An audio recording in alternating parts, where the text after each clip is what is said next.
गणेशाय नमः। प्यारे भक्तगणों, आज आप सुनिए श्री दशा माता जी की 9वीं कथा। एक गांव में एक बुढ़िया ब्राह्मणी रहती थी। वह बहुत गरीब थी। उसके एक बेटा था। एक दिन वह अपने बेटे से बोली, बेटा कुछ ऐसा काम करो जिससे 4 पैसे की आमदनी हो और हम दोनों का जीवन निर्वाह हो। अब मेरे तो बुढ़ापे के कारण हाथ पैरों ने जवाब दे दिया है। तब उसका लड़का गांव वालों के जानवर चराने लगा। एक दिन लड़का पशुओं को पानी पिलाने नदी पर ले गया। वहां पर महिलाएं स्नान करके दशा माता का गंडा ले रही थी। उनके पास एक गंडा बच गया था। उनमें से एक स्त्री ने कहा कि यह बच्चा किसका है?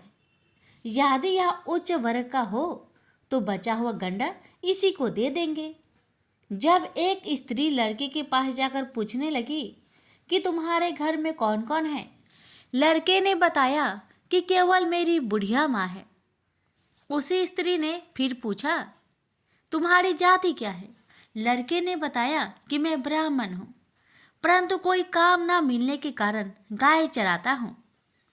स्त्रियों ने लड़के को एक गंडा देते हुए कहा, तुम इसे ले जाकर अपनी माता को दे देना और कहना कि इसका पूजन और व्रत करे। हम तुम्हें सीधा और पूजा की सामग्री भी देते हैं। इसे भी अपनी माता को दे देना। लड़के ने उनसे गंडा ले लिया।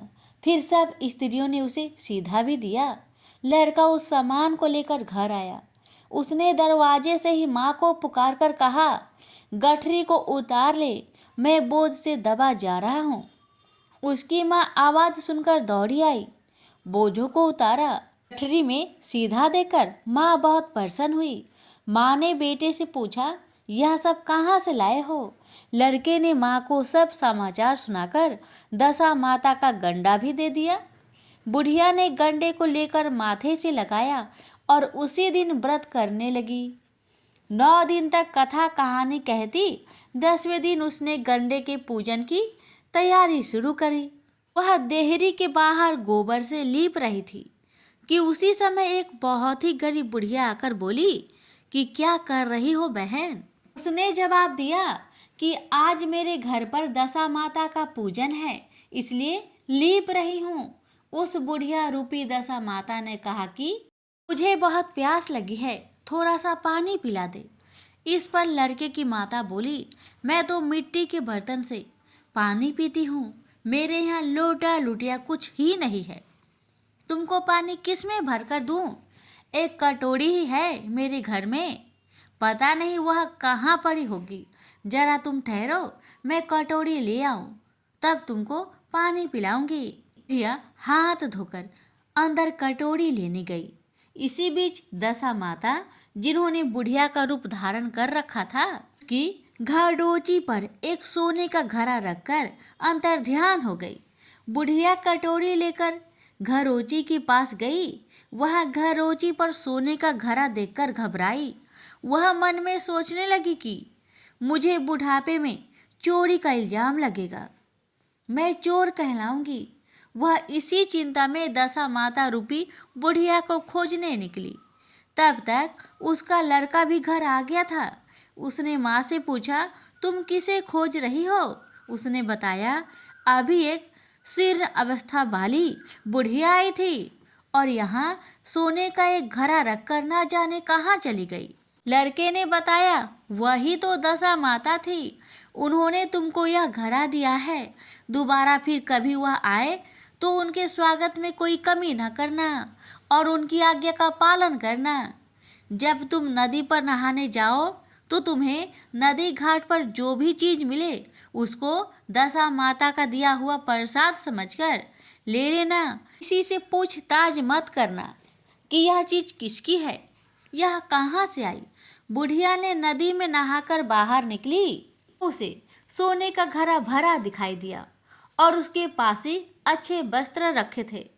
बुढ़िया ने कपड़ों को पहन लिया और घड़े को हाथ में लेकर चलने की तैयारी की कि 4 कहार एक डोली लेकर उसके पास आए। कहारों ने उसे डोली में बैठने को कहा। बुढ़िया जब घर पहुंची तो उसने देखा कि वहाँ तो एक आलीशान महल खड़ा है। बुढ़िया महल के अंदर चली गई।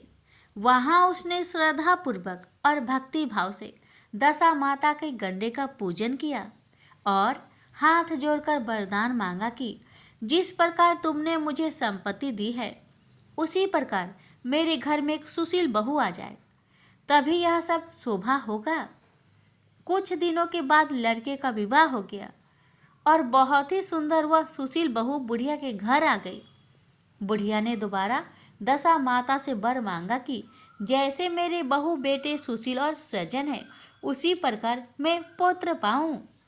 कुछ दिनों के बाद बुढ़िया के यहाँ एक पुत्र रूपी रत्न पैदा हुआ।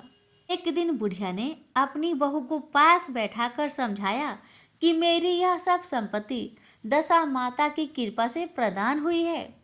उनकी ही कृपा से तुम इस घर में आई हो। मेरे मर जाने के बाद यदि कोई मैले कुचेले कपड़े धारण किए बुढ़िया तुम्हारे घर पर आए तो उसका श्रद्धा पूर्वक स्वागत करना। यदि उसकी नाक बहती हो तो उसे आंचल की छोर से पोंछ डालना। घिन मत करना, उससे प्रार्थना करना, यह सब आपका ही दिया हुआ तो है। जब भी दशा माता का गंडा पड़े तब उसको तुम भी अवश्य लेना और श्रद्धा पूर्वक उसका पूजन करना। जब भी तुम्हारे ऊपर संकट के बादल घिर आए तो सुहागिनों को नमतना। दशा माता की कृपा से तुम्हारी सब इच्छाएं पूर्ण होगी। कुछ दिनों के बाद बुढ़िया का स्वर्गवास हो गया। दशा माता ने सोचा कि बुढ़िया के घर चलकर देखना चाहिए कि उसकी बहू सास के वचनों का पालन करती है या नहीं। एक दिन दशा माता वृद्धा भिखारिनी का वेश धरकर उसके घर गई। उसे देखते ही बहू खड़ी हो गई, उसके पांव छुए और बालक को उसकी गोद में डाल दिया। उसके श्रद्धा भक्ति को देखकर दशा माता बहुत प्रसन्न हुई। उन्होंने आशीर्वाद दिया कि तेरी धर्म बुद्धि है, भगवान तेरा सदैव कल्याण करेंगे, भंडार भरपूर रहेगा, तू जो इच्छा करेगी वह तुझे अवश्य प्राप्त होगी। दशा माता ने ऐसी कृपा बुढ़िया ब्राह्मणी पर की, वैसी ही कृपा भक्त जनों पर बनी रहे। प्रेम से बोलिए दशा माता की जय।